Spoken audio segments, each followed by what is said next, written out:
back to our channel. I am Chelsea and this is Keaton. We have been travelling around New Zealand together in our van for the last few months. So we built the van ourselves, mostly me and Chelsea on the decor, which you can watch in our previous episodes.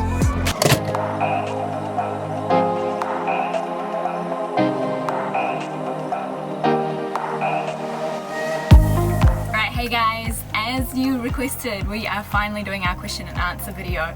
Just to be clear, this is not a tour video. It needs smoothie because it's hot in here. We are gonna sweat. So what's the first question? First question I think is really valid for you because Keaton purchased the van and I was not around at that time. The van was purchased as a Toyota Hiace 2006 high top. It is the short wheelbase. That's the one thing I like about it. It's very easy to maneuver and it is very common in New Zealand, used for work vans. You don't see them often overseas, which is why I think it's quite an interesting van when we're chatting to people on Instagram from like Europe or from America. They haven't seen the Hiace so much, whereas every second van on the road is a Hiace. So the next question is, how much did the van cost and how much did the build cost? Answer this because it could be at work. Hello, Chelsea speaking. Hi Razia, how are you? So the one question that everybody wants to know and like we get asked the most is obviously money. How much did it cost to build and how much did the van cost? So the van cost me $15,000 and to convert it was about probably roughly over $6,000 for the conversion. All materials were bought in New Zealand, a little bit of AliExpress. So probably around $21,000. But guys, remember that Keaton has a lot of access to building sites and whatnot, so he did get a lot of materials for free. But it could have cost a lot more. In terms of the actual decor, the most expensive thing for me was before we went on our big month-long van trip, the Chemist Warehouse shop. Yeah. So I went and bought, like, I stocked up on medical supplies. Yeah, I can actually show you the box. I got like a medical supply box. That cost like $350 New Zealand dollars. And when I got to the counter, I had that moment of like, I'm gonna cry. What do I do? Do I walk away? I bought it anyway, regretted it, put it on my credit card, hard to pay off. It was a mess. So, but we used them all. How many times did I cut my finger with the Smeg knife? Yeah, but I used plasters. Like what, $5 a pack Obviously or something? not. Don't check the price, all you do is swipe. Yeah, okay. The material, upholstery stuff, everything like that, cushions, pillows, that stuff came to about over $500. Okay, so Brittany she asked us, what do we do for study and work? I'm an electrician by trade. Which of course helped the van build a lot. So if you've got a tradie on your side, it definitely works. So I studied at Otago University, Sociology and Marketing. I moved to Canada, then to London, where I was working for the BBC Top Gear and BBC Good Food. If you're in the UK, you'll know the brands. I think everyone knows Top Gear anyway. Then I moved home after that and found myself at Mercedes-Benz, which is where I was working during the build. It's definitely a lifestyle job, it's a bit like real estate. So I earned quite a bit of money there, which was decent, and it set me up for this van trip, which is why I'm telling you my whole life history. But it definitely wasn't compatible with the nomadic lifestyle that we want to live, because we're both travelers at heart. So I quit and I set up my own business, which I'm going to shamelessly promote here, So Be Wild. And I'm basically doing photography, videography, video editing, content creation, and social media management for people or businesses. B asked us, how much did you save for the trip? She sucks at saving, to be honest. Yeah. And I do suck at saving. I kind of freaked out as well because I quit Mercedes right before the van trip, which means I went from having like a regular income to having no income and having to live off whatever was left in my account. To be honest, I reckon I saved $800 New Zealand for the van trip, and the most expensive thing was gas. But the good thing about van life is you're making your own coffee, you're making your own food, so it was a good saving. I saved about $2,000 for the trip. So, what important hacks or things have you learned from van life? I actually had to write them down, and I've probably forgotten some already too. It's hard because when you're on the road, you think of so many things. Big help is the camping app. Campermate's a really good app for finding campsites. Freedom camping, whether you're paying for it or it's free. Facilities, toilets, laundry, whatever. I wrote down prepare for rain. I prepared for the rain. I built the awning for the rain. I just didn't have it set up right. So you need to make sure you've got things to do inside the van. Like you can't just be traveling and exploring every day. you need to make sure that the van is fully designed for it. We had a few little leaks which we repaired on the go and it's fine, but you know, make sure the van is like fully rain ready. 100%, always bring your tools. On the big trip I brought pretty much everything I would need. Drill. Like heaps of stuff. Rope, I brought a tow rope. Hack. If you're in a two-wheel drive, always bring a tow rope. You just never know. Vans get stuck pretty easy. That's smart, that's a good van hack. 2, I wrote buy drinking water because there's not always fresh water to fill up on the road, and there's no harm in having a couple of bottles stacked ready to go, especially in a lot of freedom camping zones. You're far away from shops or stores and things just aren't accessible. My 3rd van hack was really to leave your tunic spot early, like I'm talking 8 a.m. Which we never did. But it's a good, that's what I learned, that's the point. Yeah. A lot of freedom camping zones do fill up quite quickly. Katie asked what happened with the lady at the campground, a story we never told. Why did we not tell that story? We should have. Yeah, I think that just slipped under the radar. Yeah, I forgot about it, to be honest. We forgot about it. It was a good story. We arrived late to Sandy Bay. We arrived at like 11 p.m. one night and we pulled into a park and we were unloading the vans. Meanwhile, kind of slamming doors. It's a van, doors are heavy.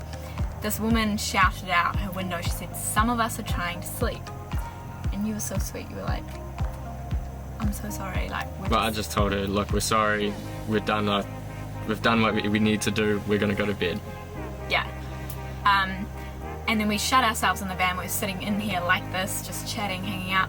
And next minute, I see this torch shining through the van, like blaring us in the eye. Shining it in the back in the window. I sensed something brewing, so I opened the door and I said, "Excuse me, do you have a problem?" And she said, "Yes, I do." And then she just came charging to our van door and just laid into me while she's got the torch. "Oh, you obviously think you're the most important person alive." She put on this British accent, it was really weird.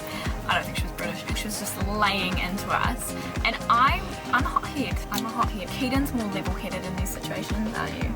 Oh, but it was so pointless because these two were just yelling at each other and making noise. Called us clangers. Oh yeah. We're clangers. She called us clangers. Like, what is a clanger? I don't understand. Clangers apparently people that clang. Just slam doors and what? I mean, fair enough. I don't like clangers either. But you're freedom camping. You're in vans. After we had that altercation, I got back in the van and Keaton said, "You're so fiery that you shouldn't have done that. You should have just let it roll off your back, let her go at you, and then just, you know, walked away." What I took away from that I want to share with you is he's right. You're right, babe.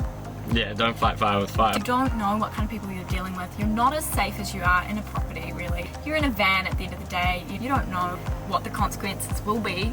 So I actually was quite freaked out that night and I really felt like, oh my gosh, have I pissed off this woman? Consider your safety as well. You're on the road, you're in a small van. She does also overthink things sometimes. Yes. That's me. Yes. But I had a great sleep. Yeah. So I don't want you guys to think we aren't respectful. I think when you pull into campgrounds, you do need to be aware of other campers. But in saying that, and I said to this woman, if you want privacy and if you want dead quiet all the time, you need to go to a holiday park where there's rules, or you need to buy a house, which is what I told her. Which in Auckland market today, you can't. So I'm sorry, that was harsh. Yeah, there's always going to be an unhappy camper. You can't please everybody. We were out of there at 6 a.m. the next morning and didn't even have to see it. We didn't see her again. Although we drove past it and I did. gave her a good look, but she didn't see us, she didn't recognise our van. Which is fine. Anyways, moving on. So this question I love, it's from Letty. She's another van lifer on the road. If you could change one thing from the van layout or van build, like the functionality or the layout, what would it be and why? I wouldn't change anything about our current van. Actually, there's one thing I would change that I need to show them. Yes. And that's the corner of this desk where I hit my head. Do you remember that in the YouTube series? And I had like a huge lump on my head from the corner of the desk. I feel like a toddler that needs those like toddler catches. To be honest, I actually stood up one day and scraped my back on it too, so it was pretty bad. Yeah, so what I would do if we did it again, if we had the opportunity, I would buy a Ford Transit. My sister built a Ford Transit. You would have seen Paige pop out throughout the series. They just have so much more room to play with than we could even imagine. And fitting everything in a tiny space is hard, but this van fit out, I wouldn't change a thing. I love it. If you're asking me, I definitely would not change anything in this van. I put a lot of thought into this and it's worked out really well. It's comfortable no matter what. If we were to do this again, I would probably buy a Ford Transit. something bigger, just something bigger. The only reason why I chose this size of van is because of budget, being budget conscious. Otherwise I would have loved to have done a Ford Transit, but then again, love the size of the van because it's just so easy to maneuver. Yeah. Everything has its pros and cons. We get a lot of questions about the products we use, particularly a lot of questions about the pink fluffy cushions. I don't know why everyone loves them so much, but I guess I do too. So Very comfortable. in the description of every video, I always talk about the main products. So I've listed like the coffee pot that we use, the telescopic ladder, the gas cooker stove. I always put those products in because they're standard camping products. We bought a lot of the decor. What I think is incredible, people like my sister Paige, she did it all herself. She sewed all of the curtains, she did all of the upholstery herself, and like she is incredible for that. I can't think of it. She's a lot more hands-on in that sense, and I wish I had those skills, but I don't. And I can tell you now, if you can find someone to do upholstery for you, or anyone who can help, take it or hook them up. I went and got a quote for our bed to get upholstered professionally. Yeah, and that was going to cost about $500. New Zealand. Including the material. Yeah, money I did not want to spend. What would you tell someone if they were considering getting a van? What advice would you give them? We've had a lot of DMs on Instagram from people saying, hey, like I'm thinking about getting a van, or I am getting a van, I'm so excited. I'm trying to think what I've said to them. I always say start off with picking a van, yeah. No, well what you got to do is look at your finances, see what you can afford, what's in your budget, because that is what's going to determine how far and where you can go. So first step's obviously buying the van. Buy the van, great. Now you got to buy all the parts in it. So there's so many videos on YouTube that you can follow and just set up like a real easy setup for yourself. If you're building, be prepared for the time it's going to take. Like, oh my gosh, it's so time consuming. It takes up so much of your energy. You need to be working at this project all the time and things don't work, and then like us building for 6 months and then failing the certification, which you can see in our van build video, like was such a letdown, and we realized we'd done things wrong, and it was just But that's also from rushing, not overlooking things properly, and that's pretty similar to the next question, which is, do you recommend van life? Do we recommend it? Oh my goodness, 100%. It's a way of life. It's a way of life, and it's so unbelievable. good. It's so good, yeah. Like it's like simple living, but the most simple tasks can actually be hard sometimes. And I think freedom camping is very special and unique because you're not tied down by like holiday park rules or batch rules. I mean, you are just on the road. So one question that we got asked a lot on Instagram was about freedom camping, and is it easy to freedom camp, and where's freedom camp? You mentioned the Campermate app. Yeah, the Campermate app's really good and helpful, but it's not as free as you think. There are a lot of zones that you cannot freedom camp and have signs saying you cannot or you'll be fined.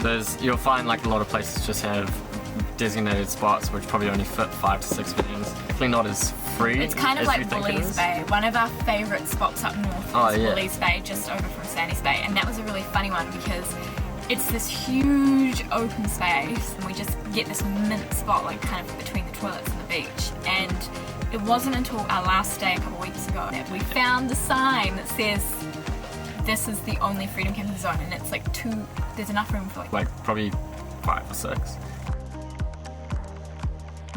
Luckily we didn't get anything happen. I've seen other van lifers get this question. People are really interested in this. Intimacy in the van, relationships, how does your relationship survive van life? I feel like van life is make or break for couples because you're in a confined space. It's the moment I knew I was in love with you. We really were like fine. I don't think we had any issues on the whole trip. No, it was pretty good. We were so comfortable with each other. There was no problem with space, like... No, the layout of the van. Maybe it's the layout of the van. You could have your couch, I have my couch. Yeah, we just never felt crappy on us. Not even sleeping. We didn't feel cramped. No. It was comfortable the whole way. Our relationship was fine. And even made it stronger. The lack of toilets and like accessible showers does make it harder. So just be prepared. Just be prepared for... You just want to say bring condoms. Oh my god. Yeah. So we got this question from our Uber driver. do you remember Bay Dreams? We went to that festival and we showed you guys our Uber driver. He's really cool. Yeah. And Good he man, has stayed good in man. touch on Instagram with us, which is awesome. #1 Uber. Yeah. He asked us, what is the length of your bed? Does Keat fit easily? I think it was over 2 meters. Okay, so we're just putting down the bed now. We're going to show you exactly how he fits. I'm 6'3". That's me in full. And Chelsea sleeps like this. And then shoves me into the corner like that. And then has this whole thing. And then I gotta sleep up against this. Here. And then that's our little phone slot. Once he goes in there. And then can you show them how we watch movies? Cool phone case here.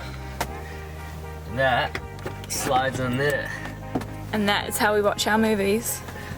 So guys, that is all from our question and answer session. Thank you for chiming in with all your questions. Next up should be a van tour video of the whole van. So thank you for following our van life journey. If you haven't already, subscribe to the channel so you can see all of our adventures on the road, and like this video if you liked our van. Yes, show me some love. Please. Yeah.